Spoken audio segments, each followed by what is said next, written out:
friends, my name is Lalit Soni and I welcome you all in this new episode of News on Map India segment. In this episode, we'll be talking about few locations which has been in news, and we'll be talking about important news around it and where they are located in the map. These locations can be important for you from your exam point of view. So let's start. We'll start with the practice question which was given to you in the last episode. So the question was, consider the following statement about Bharbut project which was recently in news. So this Bharbut project was in news because there are some apprehensions that because of this project, the marine life, or you can say marine ecosystem over there, might get impacted, or a livelihood of the people which are dependent on the fisheries etc. can also get impacted. Okay, and because of which this project was in news and we have taken this question. So statements are, it is located across river Sabarmati in state of Gujarat. So this is statement 1. Second is, this project is part of larger Kalpasar project, which entails the construction of 30-kilometer dam across Gulf of Khambat. So Gulf of Khambat, we know that it is in Gujarat. So there are high chances that this statement related to Gujarat can be true. But the thing is, there are another factor which is related to the name of the river here. Okay. So first you have to take care of this. Second, that is Gujarat. Third is that this project is part of Kalpasar project or not. Okay. When we are talking about Kalpasar project, it was you can say umbrella project wherein there are various small projects were there which were part of this particular project. Okay. Now part of Alia Bet is an island in the delta of Narmada known for shrimp farming, is likely to get submerged because of the barrage. Okay. So now we have to see which of the statements are not correct. Okay. So let's see.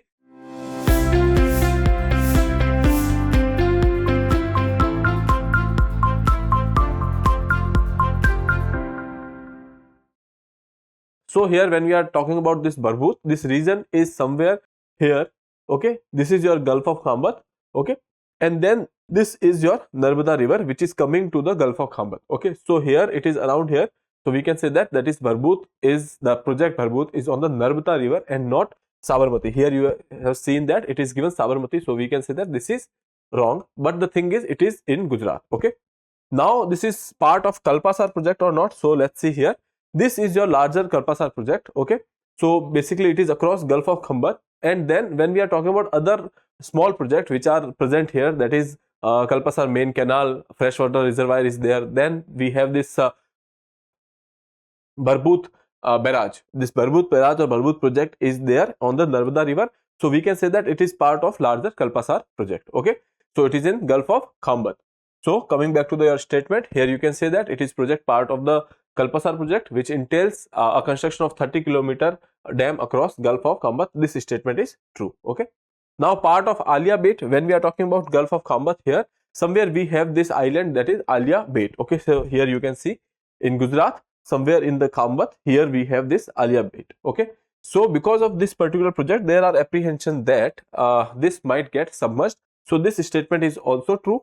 Second thing is, this is famous for shrimp fishing. As I told you, this particular ecosystem around this Bharbut project or Bharbut barrage is threatened by this particular barrage. There are apprehensions that this might get affected because we already have this Sardar Sarovar dam in the vicinity, or we can say on the Narmada river. So because of the Sardar Sarovar dam, the river flow or the inflow in this particular area is already less, and because of this particular project, that is Bharbut, that particular water flow even that will be even more less. Okay. So that is why there are chances that this marine ecosystem will get affected. Okay. So the thing is, we have to choose which is not correct. So only one is not correct. Option A would be your right answer. Okay. Now moving further, question number 1 of this episode. In the context of Ladakh, consider the following statements. Statement 1 is, the Nubra Valley is formed by a confluence of Shyok and Nubra rivers. Okay.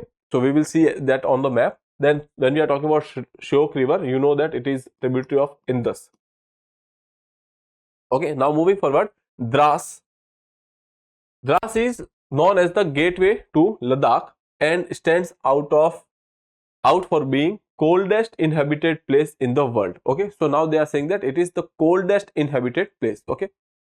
Now the thing is, when we are talking about coldest inhabited place in India, so we can say that Dras is the that is standing out because this is coldest in India. But when we are talking about world here, that is Siberia. Okay, and when we are talking about the second coldest in the world, that is Dras. Okay, so after Siberia we have Dras. Siberia is in Russia and Dras is in India. Okay, so it is second largest or second coldest inhabited place in the world when we are talking about snow covered, etc. So it is second second coldest inhabited place. Okay, so that statement becomes wrong because it is talking about world and that is Siberia. Statement 3 is the Zangsar range is a mountain range in Union Territory of Ladakh that separates Zangsar from Ladakh. So here you can say the Zangsar is a place which is getting separated from Ladakh by this particular range. Okay, so let's see. You have to choose how many of them are not correct. Okay, so let's see. Here when we are looking at this particular map, here you can say this is Shyok river. Okay, and then this is Nubra river, and after confluence of these rivers here somewhere we can say that this portion is your Nubra valley. Okay, so when we are talking about this portion is the Nubra valley, so obviously this is on the confluence of these two rivers. So here you can say that the first statement is correct. Okay, then after that Dras, as I told you, this is not correct because Dras is in India and it is coldest in India when we are talking about world, that is Siberia. Okay, so statement 2 is incorrect. And then the Zangsar range is the mountain range which is basically dividing Zangsar and Ladakh. So here you can see this is your Zangsar range and this is Ladakh range. Okay, so when we are talking about Zangsar, this is somewhere here. Okay, so it is this Zangsar range is basically, you can say, dividing this Zangsar and Leh, or you can say Ladakh region. Now here you can say specifically, here we have Zangsar and then this is Ladakh range, and this range, that is Zangsar range, is basically dividing it from, or you can say separating it from Zangsar to Ladakh. Okay, so now coming back to your statements. The Zangsar range is a mountain range in the Union Territory of Ladakh that separates Zangsar from Ladakh. So this statement is correct. You have to choose which of the following are not correct. So only 2 is not correct, and they are saying that how many. So we can say that only one statement, that is statement number 2, which is incorrect. Okay, now moving further, question number 2. Regarding Uttarakhand, consider the following statements. Nanda Devi, that is 7,817 meter, which is the second highest peak in India, lies in Uttarakhand. When we are talking about highest peaks in India, first we have K2. Okay, then we have Kanchenjunga. Okay, so first is K2, then we have Kanchenjunga, then we have Nanda Devi. Nanda Devi is in Uttarakhand. Okay, so basically we can say that this is not the second highest. That is why this is wrong, because it is third highest. Now the entire area containing the Himadri, Himachal and the Shivalik is broadly known as Kumaon Himalayas. So when we are talking about Kumaon Himalayas, here you can say first thing, that is Nanda Devi, that is in Uttarakhand, which we have already seen. Okay, then coming to the next statement, that is related to your Kumaon region.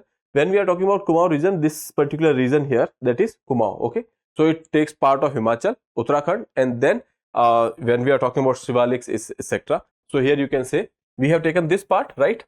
So we have some part of Lesser Himalayas, some part of Shivaliks as well. Okay, now when we are talking about Himadris, Himadris are those portion of Himalayas which are snow covered. Okay, when we are talking about these Himalayan ranges here, this Himadri region in Uttarakhand is the region which is, because of the high altitude, it is throughout the year snow covered. So that is considered Himadri. So here you can say this is the Kumaon, and then this area, the northern part of this, which we see there is somehow some white texture is there. This is basically your Himadri region. Okay, so we can say that Himadri are part of your Kumaon. Okay, so this statement becomes correct. South of the Shivaliks are found flat floored depressions known as dunes. Okay, so you must have heard the word that Dehradun, Harki Dun, all these are dunes, and these are found in the southern part of, or you can say in the foothills of the Shivaliks. Okay, so let's see in the map here. So here you have Lesser Himalayas and then you have Shivaliks. So in the foothills of the Shivaliks, somewhere here or in the valley region, you can see that there is a deposition of small gravels, etc., because of which these areas become gives a impression of being plains. That is why they are called dunes. Okay, so here you can say these are Lesser Himalayas and then we have Shivaliks. This is the valley region, and here some gravel deposition comes and sits, and then it is called dune. So when we are talking about the capital of Uttarakhand, that is Dehradun, that is part of this dune region. Okay. So Dehradun, Harkidun are examples of these dunes. Dunes are nothing but basically these depressions which are filled with these gravels and give the impression of being plain. Okay. So now you can see that this is flat floored depressions known as dunes. This statement is correct. How many of the following statements are correct? You have to choose the correct statement. You can say 2 and 3 are correct. Only 2. B would be your right answer. Okay. Now moving further, question number 3. Which of the following state or countries is are part of Terai Arc landscape program? Okay. So this Terai Arc landscape. So when we are talking about Terai region, it is quite of kind of, you can say that it is alluvial, and most of the agriculture of this UP Bihar region is because of this Terai region. Okay, so let's see Uttarakhand, Uttar Pradesh, Bihar, and low-lying part of Nepal. So when we are talking about Terai, here you can see that this is the part which is basically considered as Terai region.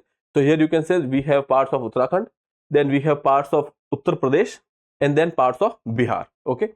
Now some parts, or you can say southern part of Nepal, are also part of this Terai region where Madheshi population lives. You must have heard about this particular community, that is Madheshi. These are having cultural affinities with India. Okay. So this Madheshi population is living in this southern part of Nepal, which is basically Terai region. Okay. When we are talking about Terai, what is Terai? So here you can say that after Himalayas, we have this Bhabar and Terai region. Bhabar region is basically nothing but after, when we are talking about Himalayas, there are various rivers which is coming down. Okay, and because of the gravity, they will take few sediments with them. Okay, and then when we are talking about the largest sediments, or you can say large rocks which are coming with the river flow, they come and sit at the foothills. Okay, so these rocks are having or large pebbles which are present here, they forms part of Bhabar. Okay, and since these are having these are large rocks, so they have these voids inside them, and because of which river goes inside these voids, and they gives the impression that river is disappearing kind of, because it is flowing underground. Okay, so this is the Bhabar region. And then when we come in little bit forward, then there is this Terai region. Because of the gravity, these sediments could come till here, but then afterwards, since there is a plain area, so the effect of gravity is less, so these heavy sediments actually deposits here, but then the small sediments, or you can say some parts of clays and small pebbles, that comes with the water flow and deposit somewhere here. Okay, these depositions are basically Terai regions.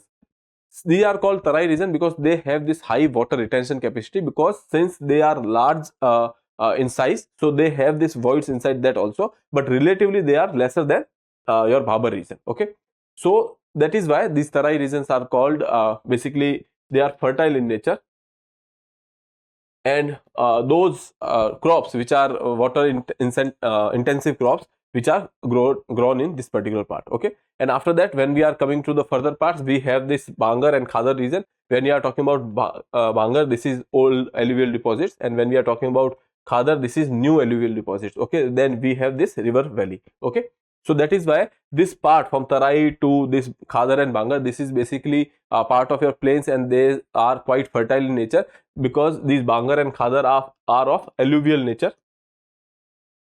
Okay, so that is why they are fertile. So when we are talking about Terai, you can say that Terai, or sometimes known as Terai, is a lowland region in northern India and southern Nepal, situated south of Shivaliks and north of the Indo-Gangetic plains. The Terai is the country's principal agriculture center. Majority of the country's arable land is found in this particular region. Okay, now here you can see Terai Arc landscape is 810 kilometer stretch spread across states of Uttarakhand, Himalaya, Bihar, and the low-lying hills of Nepal. It boasts some of the India's most well-known tiger reserve, or you can say protected areas. Some of them are Corbett Tiger Reserve, that is in Uttarakhand; Rajaji National Park, that is in Uttarakhand; Dudhwa Tiger Reserve, that is in Uttar Pradesh; and then Valmiki Tiger Reserve, that is in Bihar. Okay, so coming back to the question, how many of the states are part of, or countries are part of Terai landscape? Uttarakhand is there, Uttar Pradesh is there, Bihar is there, and low-lying areas of Nepal is there. So we can say that all of the above, D would be your right answer. Okay, now moving further, question number 4. Consider the following pair. There are Ramsar sites and then there are some states given corresponding to that. So it was in news because recently 5 more Ramsar sites were added to the list, or wetlands were added to the Ramsar site list. So basically now we have nearly 80 Ramsar sites. Okay, and maximum of them are in Tamil Nadu. Okay, so largest number of Ramsar sites are in Tamil Nadu. I would like you to answer that. Which state has the second large or second most Ramsar sites, okay, in India? So that you can answer in the comment box. Now moving further, Ramsar site, that is Agnashini estuary, that is Karnataka, Keraiveti bird sanctuary, that is Tamil Nadu, and then Longwood Shola reserve forest, that is Kerala. Most of the time when we are talking about forest, Shola forest, we generally go for the, you can say, Kerala part. But the thing is, when we are talking about these Ramsar sites which has been actually added to the list, okay, so they are from your Tamil Nadu. Here you can see in the next slide somewhere, okay, Keraiveti bird sanctuary, that is in Tamil Nadu. Okay, then Magadi Kere. When we are talking about Kere, Kere is a word which is used in Kannada for lake. Okay, so when we are talking about Karnataka, Kere word is mostly used in Karnataka. So we can say that Magadi Kere, it is in Karnataka. Then Longwood Shola reserve forest, that is in Tamil Nadu. Okay, so the part of reserve which has been mentioned in the Ramsar site, that is in Tamil Nadu. Now Angshamudra bird conservation reserve, that is in Karnataka, and then Agnashini estuary, that is in Karnataka. So 3 of the sites are in Karnataka and 2 of them are in Tamil Nadu. Okay, so total right now India has total sites, that is 80 sites. Okay, now moving further, otherwise also we know that there is recently this Save Wetland initiative or Save Wetland campaign which has been started recently. Okay, so that is why it was in news, so we have covered this. Okay, now here you can see, so this is in Tamil Nadu, so this is incorrect. Other than that, these 2 are correct. So you can say that which of the following pairs are correctly matched, that is 1 and 2 only. B would be your right answer. Okay, now question number 5. Consider the following facts about Maratha military landscapes. Okay, so recently these Maratha military landscape has been nominated for the, you can say, UNESCO's World Heritage Site. Okay, in the cultural part, because there are 2 segments, that is cultural as well as natural sites. So when we are talking about this particular site, that is nominated for the cultural segment of the UNESCO's UNESCO's heritage sites. Okay, so it is a network of 12 forts and fortifications that represents the extraordinary military system. So basically when we are talking about this Maratha military landscape, these are some forts, or you can say related infrastructure, which was created by Marathas in 17th to 19th century. Okay, so when we are talking about this forts etc., which was built, they were built with a militaristic perspective. Okay, so they were built in the various diverse geographical or geophysical areas, like even in on the hills, on the coast, etc. So these landscapes were built with extraordinary military systems. Okay, so when we are talking about this fort, there is nearly more than 300 forts are there. Okay, but the thing is, the 12 of them has been nominated. Okay, so that is why we have considered 12 forts in this. So this statement is correct. All of the 12 forts are located in Maharashtra. Now, since we are talking about Maratha military landscape, there are chances that many people will mark this as correct. But the thing is, only 1 of them is in Tamil Nadu. Other than that, all 11 of the forts in this particular landscape are in Maharashtra. Okay, so most of them are in Maharashtra, but not all of them. That is why the statement 2 would be incorrect. These components distributed across diverse geophysical and physiographic regions showcased strategic military powers of Maratha rule. Okay, so you have to choose the correct options. Before going to the explanation, here this is pretty clear, so we can say that 1 and 3 is your right answer. C would be your right answer. Okay, so let's see the location of these particular locations here. When we are Maratha military landscape nominated for the UNESCO tag, this is the news which we have covered. And now here you can see Maratha military landscape of India spans various categories of forts such as Hales Fort, like Salhar Fort, Shivneri Fort, Lohagad, Raigad, Rajgad, okay, and Jinji Fort. When we are talking about one fort that is in Tamil Nadu, that is Jinji Fort. Okay, this is the fort which was captured last. Okay, and after that Marathas started focusing on navy. Okay, it was a coastal fort. Okay, and then a hill forest fort like Pratapgarh, a hill plateau fort like Panhala. So you can say that there are various coastal forts, plateau forts, and then hill forts, etc. Okay, Vijayadurg is there. So that is about this Maratha military landscape. All the name of these forts are given here: Salhar, Sivneri, Lohagad, Khanderi, Raigad, Rajgad, Pratapgad, Suvarnadurg, Palhana Fort, Vijayadurg, Sindhudurg, and Jinji Fort. So the Jinji Fort is in Tamil Nadu. Other than that, all of them are in Maharashtra. Most of all of these forts are basically protected site, either under Archaeological Survey of India or by the state. Okay, so these are all having category that is cultural. Okay, now we can move further with the next question, that is question number 6. Which of the following state and union territory has presence of snow leopard? Okay, so recently there was some census or population assessment of this snow leopard which has been done. Okay, and based on that we are saying that which of the following are having a presence of snow leopard. Okay, Ladakh, West Bengal, Himachal Pradesh, Uttarakhand, Sikkim, and Arunachal Pradesh. Now look at this name, that is snow leopard. So one thing is clear, that habitation of these leopards are in snow covered areas. Okay, so now by using even your common sense, you can say that most of the areas like Ladakh, Himachal Pradesh, Sikkim, Uttarakhand, and Arunachal Pradesh are having snow cover. But when we are talking about West Bengal mostly does not have snow cover. So that is why there are chances that this would be wrong. Other than that, 1, 3, 4, 5, 6 would be your answer. 1, 3, 4, 5, 6 would be your answer. That is answer. That is B. Okay. Other than that, when we are talking about the news related to the census or the assessment, here you can say that there are total 718 snow leopards in India. Okay, that is under Snow Leopard Population Assessment India. Okay, so that is basically the program under which these snow leopards were assessed. Here you can see that there is the Ladakh, which is having highest number of population, Ladakh, and then Uttarakhand has the second highest population.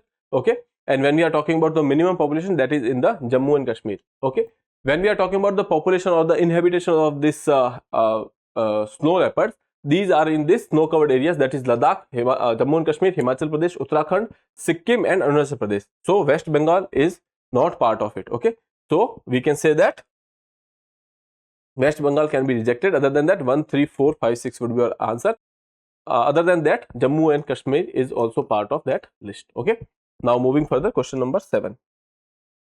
Subika paintings, which was recently in news, is a prevalent form of which of the following states? Okay, so this painting, Subika paintings, has been in news because of the initiatives which are taken by the government for the revival of this particular art form. Okay, so that when we are talking about this painting, this is belonging to an Manipur area. Okay, you must have heard about this community, that is Methi. Okay, this belongs to Methi community. Other than that, when we are talking about Manipur has been in news for various reasons or ethnic violence, and Methis were part of that, and now that is why we can say that this becomes important, that tribal community becomes important, and something some art and culture related to that particular tribal community are important for us. So Subika paintings, which has been in news because of their revival efforts by the government. So option B would be a right answer. And when we are talking about Subika paintings, here you can see this is the example wherein cultural motifs are used in this particular painting, and these are made on handmade papers. Okay, and other than that, these are there are nearly some 6 manuscripts which has found their mention, or you can say which has found portrayal of this particular paintings. Here you can say Subika paintings intricately linked to Methi community's cultural history are portrayed in 6 surviving manuscripts. Okay, so these are basically the name of these manuscripts. You don't have to remember all the names. Okay, now experts estimate the existence of Subika paintings in the 18th and 19th century. Subika Laisaba is the composition of cultural motifs. So basically, as I told you, these are having these cultural motifs and the presentation or portrayal of these culture motifs. Okay, so these are made on handmade paper. Okay, so this belongs to Methi community in Manipur. Now last question, that is question number 8. Regarding Majuli Island, consider the following statements. It is world's largest inhabited river island in the state of Assam. Okay, So that is one statement. Second is, in 2016 it becomes the first island to be made a district in India. Okay, that is factual statement. So I can say that this is correct. So you don't have to think much about it. Then Umananda is the smallest river island in the midst of the river Brahmaputra through the city of Guwahati in Assam. Okay, so let's see how many of the statements are correct. Okay, coming to the map, here you can see this is map of Assam and this is river Brahmaputra, and meanwhile here you can see this particular portion, that is Majuli Island. Okay, so we can say that this is the largest inhabited river island across Brahmaputra in Assam. Okay, so that statement is, you can say, true.